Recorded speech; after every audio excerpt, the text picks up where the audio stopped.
Pais de filhos pródigos muitas vezes precisam tomar cuidado com suas palavras quando estão interagindo com seus filhos que se desviaram. Aqui está Mary Cassian. Você morde a língua com frequência, exceto quando está de joelhos em oração.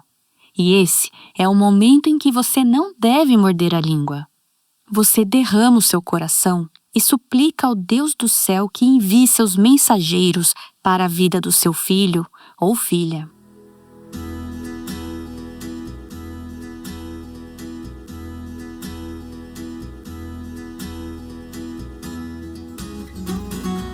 Este é o Aviva Nossos Corações, com Nancy DeMoss Wogemuth, autora de Mentiras em que as Mulheres Acreditam e a Verdade que as Liberta, na voz de Renata Santos.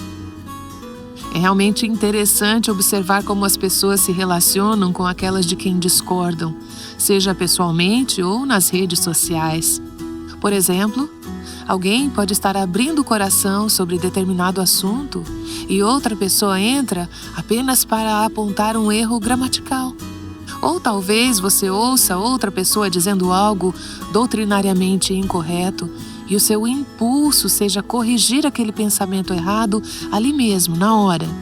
Por outro lado, talvez você evite completamente debates nas redes sociais porque eles são contenciosos demais. Bem, hoje não vamos falar sobre redes sociais, não diretamente, mas vamos considerar um tema importante. Como nós, como seguidoras de Jesus, tratamos as outras pessoas, como respondemos a elas. Não muito tempo atrás, Bob Lepine sentou-se com Mary Cassian para conversar exatamente sobre isso. Ambos são amigos meus há muitos anos e têm ajudado o Aviva Nossos Corações de muitas maneiras. Bob serve em nosso conselho consultivo desde 2001. E Mary tem falado em todos os nossos eventos Mulher Verdadeira desde 2008. Então, vamos ouvir essa conversa e, enquanto ouvimos, vamos pedir ao Espírito que sonde nossos corações e nos mostre qualquer área em que precisemos da ajuda dele para fazer um pequeno ajuste de rota. Aqui está Bob Lepine conversando com Mary Cassian. Uma das coisas em que tenho pensado muito nos últimos anos é a declaração em João 1,14, onde João diz: "Vimos a sua glória, glória como do unigênito do Pai." E então diz: "cheio de graça e de verdade." Eu pensei, Jesus era cheio de graça e era cheio de verdade. A maioria de nós tende a inclinar-se para uma direção ou para outra. Em vez de sermos cheios das duas coisas, tendemos a ser ou cheios de verdade e com pouca graça, ou cheios de graça e com pouca verdade. No mundo de hoje, como podemos estar plenamente comprometidos com a verdade e, ao mesmo tempo, demonstrar graça em nossos relacionamentos uns com os outros? Acho que um dos maiores desafios do nosso mundo é manter esse equilíbrio, vivendo em um mundo onde há tanta confusão e tanta pressão para aceitar tudo. Acho que Cristo trilhou este caminho por nós. Ele nos mostrou o que significa ser cheio de graça e cheio de verdade. São as duas coisas juntas, não uma ou outra. Não graça no sentido de eu aceito tudo. E na nossa cultura, muitas vezes, aceitar significa aprovar. Acho que há uma distinção sutil aí. Acho que Cristo mostrou que é possível aceitar pessoas que vivem estilos de vidas pecaminosos sem aprovar esse estilo de vida. Então, penso que é importante entendermos que ser cheio de graça e ser cheio de aceitação não equivale à aprovação. Mas também há a questão da verdade. A verdade é o que nos dá vida. A verdade é o que nos dá identidade. A verdade é o que nos conecta ao nosso Criador. Nosso Criador é cheio de graça e de verdade. E se deixarmos de lado o aspecto da verdade, erraremos o alvo quanto àquilo para o qual Deus nos criou. Então, é muito difícil manter essas duas coisas em equilíbrio. Acho que as pessoas tendem a ir para um lado ou para o outro. Inclinam-se para a graça, que vem como aprovação ou como está tudo bem, ou inclinam-se para a verdade, dizendo: este é o caminho. Você não está seguindo. E se tornam pessoas muito duras e julgadoras. Acho que manter essas duas coisas juntas é extremamente importante, especialmente à medida que a nossa cultura se afasta cada vez mais de uma estrutura judaico-cristã. Então, em um nível prático, se você tem um amigo ou uma amiga presa em algum tipo de comportamento pecaminoso, talvez não conheça Cristo, e você pensa: devo dizer algo sobre a embriaguez? Devo dizer algo sobre imoralidade? Ou devo simplesmente ficar em silêncio, ser gentil e esperar para ver se o assunto surge? Como discernirmos o que o Senhor quer que façamos nessas situações? Às vezes é realmente difícil saber. Como reagimos? Como interagimos com essa pessoa? Dizemos algo? Permanecemos em silêncio? Apenas mantemos a paz? Ou amorosamente a confrontamos e dizemos: sabe, eu simplesmente não acho que esse seja o melhor estilo de vida para você. É difícil saber, mas penso nas palavras de Cristo quando ele disse que, naquele momento, o Espírito Santo nos guiaria quanto ao que dizer. Acredito que à medida que caminhamos com Deus e com o Espírito Santo, se o nosso coração estiver correto, se estiver cheio do coração de Cristo, então Ele nos guiará por meio do seu Espírito, naquele momento quanto falar ou permanecer em silêncio. Acho que ambas as respostas são necessárias em diferentes momentos. Não existe uma fórmula pronta. Ah, eu preciso dizer isso, ou preciso confrontar, ou preciso expor tudo, ou preciso permanecer em silêncio. Creio que ambas respostas são necessárias, e o Espírito Santo nos guiará no tempo certo, no momento certo, quando estivermos naquela situação sobre o que dizer.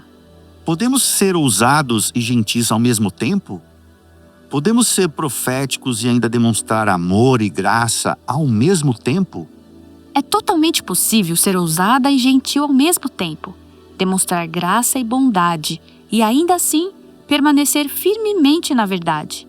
Acho que isso é possível. Novamente, Cristo modelou isso. Vemos isso em todo o Novo Testamento, tanto nos apóstolos quanto na igreja primitiva.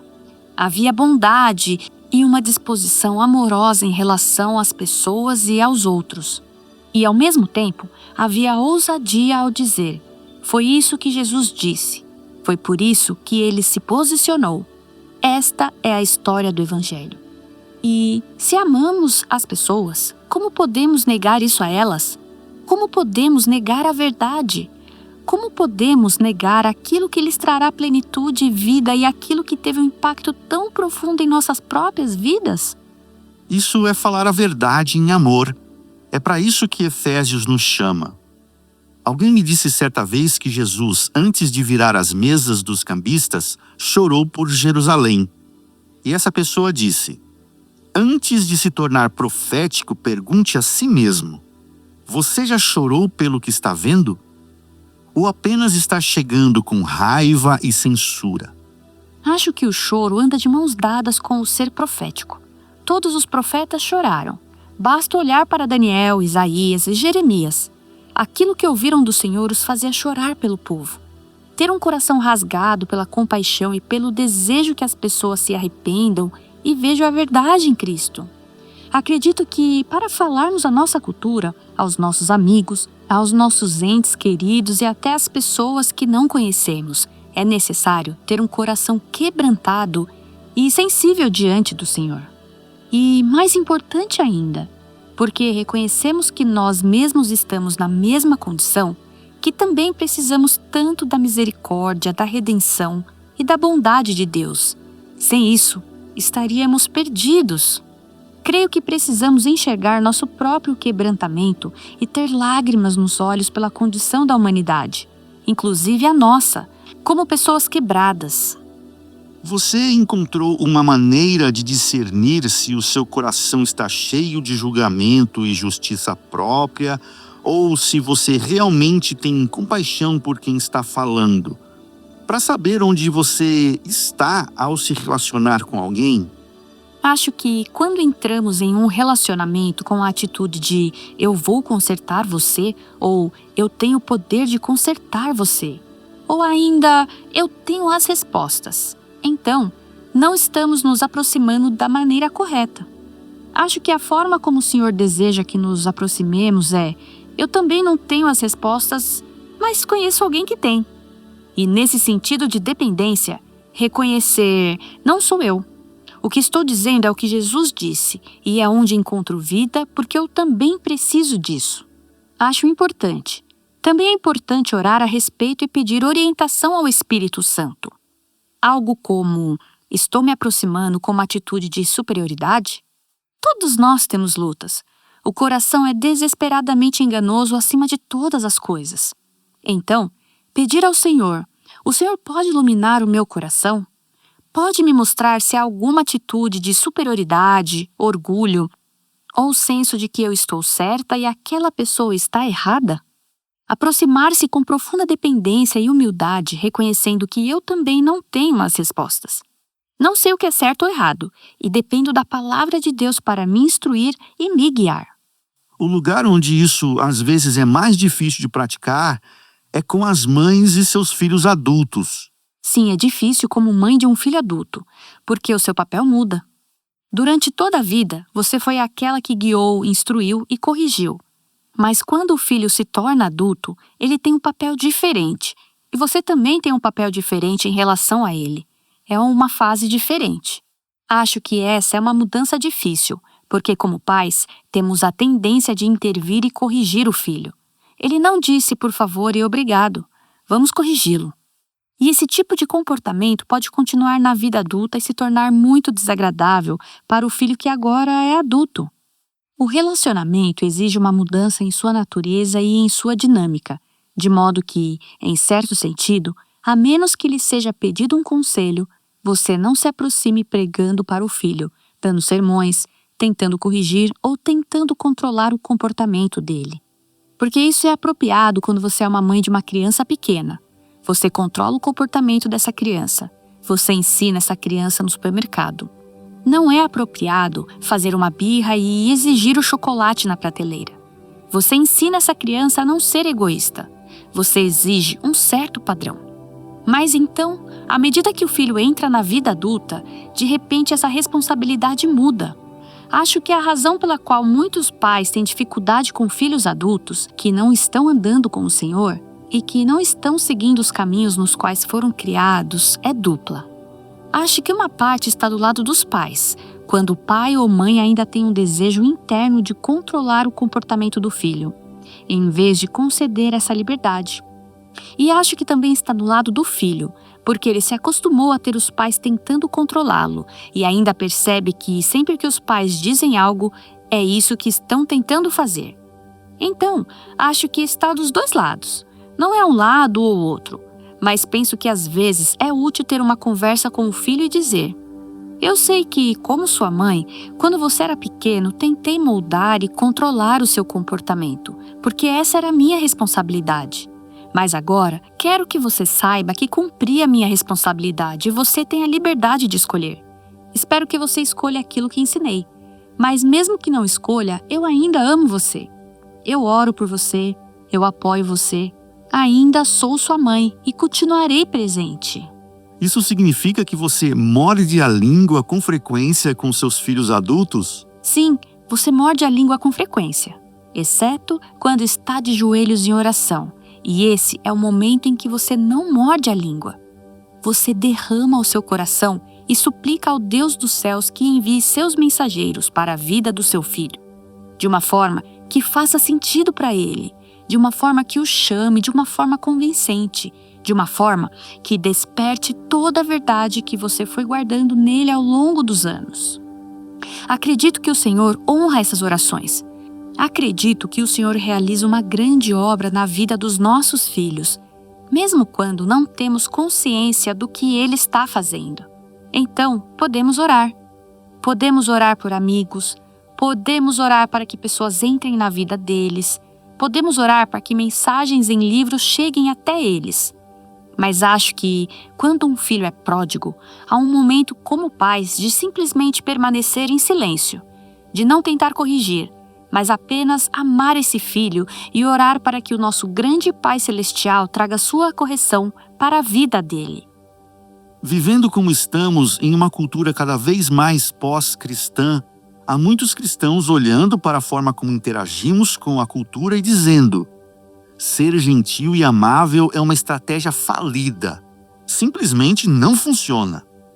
Então a pergunta é: continuamos assim, mesmo que pareça uma estratégia falida, porque o Senhor nos chamou para isso? Ou dizemos: precisamos nos levantar? Acho que essa é uma pergunta muito cheia de nuances, porque frequentemente pensamos que gentileza exclui ousadia, que ser gentil é ser retraído e silencioso, morder a língua e não dizer nada, ou não se envolver naquilo em que deveríamos nos envolver, já que vivemos neste mundo. E como cristãos, em uma democracia, também temos a responsabilidade como cidadãos de nos expressar dentro do sistema político. Eu realmente penso que é muito importante ser ousado, mas fazê-lo com graça e gentileza. Existe uma grande diferença entre posicionar-se com ousadia em relação a um conceito, uma ideia, uma escolha moral ou um princípio, e falar sobre isso com firmeza ou ser cruel, atacar alguém ou destruir o caráter de uma pessoa. Acho que o que vemos hoje em nosso discurso político, especialmente no X e em outras redes sociais, é que, em vez de discutir ideias, as pessoas atacam o caráter uma das outras. Então, penso que é importante, como cristãos, nos elevarmos acima disso, não sermos sugados para isso e não retaliarmos quando somos acusados falsamente. Penso na resposta de Cristo diante de Pilatos. Pilatos disse a ele: estão dizendo todo tipo de coisa sobre você. Estão te acusando, estão dizendo coisas muito desagradáveis sobre você. E Cristo não respondeu. Ele simplesmente não respondeu. Mas respondeu a verdade quando lhe perguntaram: você é o rei dos judeus? E ele disse: sim. Ele respondeu com verdade e respondeu com ousadia. Não recuou em falar a verdade à sua cultura e à sua geração, mas fez isso sem se preocupar em se defender de ataques pessoais.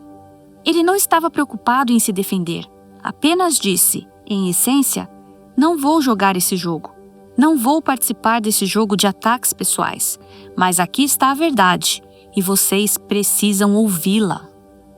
Lemos em 1 Pedro 2 que, ao fazer isso, ele se entregava àquele que julga com justiça. Exatamente. Eu sei que, mesmo no movimento Mulher Verdadeira, estamos em uma posição pública e falando sobre temas muito controversos. Recebi muitas críticas e ataques. Foi difícil simplesmente não me envolver e dizer: Senhor, isso é muito cruel e injusto e nem sequer é verdade, mas eu confio que o Senhor cuidará disso e não vou sujar as mãos. Não é para isso que fui chamada.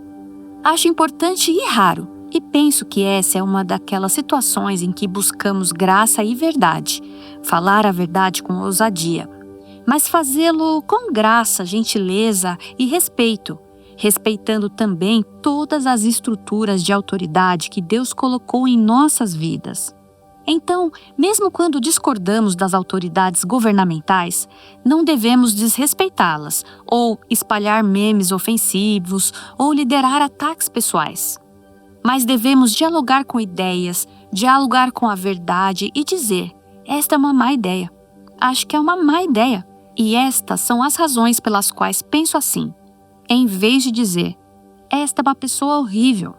Portanto, essa é uma distinção muito importante e é essencial lutar com isso, examinar o coração e verificar se entramos nessas situações com humildade e gentileza, mas também com ousadia. Em 2 Timóteo 2 está escrito: o servo do Senhor não deve viver discutindo. Sim. Então, como isso orienta as nossas conversas? Ser contencioso é quando sentimos que precisamos provar que estamos certos e continuamos discutindo e discutindo com a pessoa, usando qualquer recurso disponível para vencer o argumento. Acho que ser gentil e ser ousado significa falar a verdade, sem entrar em ataques, sem entrar nesse vai e volta de você disse isso, mas isso e aquilo.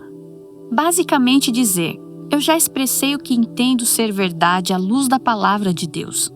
E a sua resposta não é minha responsabilidade. Fiz a minha parte. Fui fiel diante de Deus quanto ao que sei ser verdade ou ao que creio ser verdade com base na sua palavra. E não vou entrar nesse jogo de ataques. Portanto, não é uma coisa ou outra, são as duas coisas. Não é graça ou verdade. Precisamos ser como Jesus, que era perfeitamente cheio tanto de graça quanto de verdade. Mary Cassin e Bob Lepine nos lembraram que precisamos tanto de uma proclamação ousada da verdade, quanto de uma comunicação gentil, compassiva e cheia de graça. Apreciei o que eles disseram sobre como pais de filhos pródigos precisam de sabedoria do Senhor para saber como se comunicar com seus filhos. Aqui, no Aviva Nossos Corações, frequentemente ouvimos de pais ou avós cujos corações estão quebrantados por causa das escolhas que seus filhos ou netos fizeram. Uma querida ouvinte de Belém do Pará nos escreveu não muito tempo atrás e disse o seguinte: Queridas irmãs do Ministério Aviva Nossos Corações, com o coração cheio de gratidão, escrevemos para expressar o quanto temos sido abençoadas por meio desse ministério tão precioso. Em 2024, iniciamos um grupo de mulheres pelo WhatsApp com o propósito de compartilhar os devocionais. Naquele momento, eu estava atravessando uma prova pessoal e sentia a necessidade de caminhar de forma intencional ao lado de outras mulheres. Foi então que começamos com o devocional O Céu Reina, que falou profundamente aos nossos corações, exatamente o que precisávamos ouvir. O que começou de forma simples no ambiente virtual foi crescendo e se fortalecendo. Hoje, além das mensagens compartilhadas, também nos reunimos presencialmente. Juntas, meditamos nos devocionais, compartilhamos testemunhos do que Deus tem falado conosco e nos dedicamos à oração e ao jejum. Somos imensamente gratas pelo trabalho que vocês realizam. O ministério tem sido um instrumento de Deus para edificação, consolo e fortalecimento espiritual em nossas vidas. Oramos para que o Senhor continue concedendo a vocês forças, recursos e sabedoria para que essa obra siga alcançando e transformando muitas outras vidas, com carinho e gratidão. Bem, meu coração fica aquecido, querida amiga, e minha oração é que você mantenha os olhos fixos em Jesus. Louvamos a Deus por você que apoia o Aviva Nossos Corações. Por meio de suas contribuições, podemos abençoar mulheres em todo o Brasil. Espero que você não perca o episódio de amanhã. Mary Cassin diz que, independentemente do que aconteça no cenário político, podemos ter confiança no rumo da história. Este mundo não é a nossa casa. Aguardamos você aqui no Aviva Nossos Corações. O Aviva Nossos Corações é o ministério em língua portuguesa do Revival Hearts com Nancy DeMoss Wogemuth, sustentado por seus ouvintes e dedicado a chamar as mulheres à liberdade, plenitude e abundância em Cristo.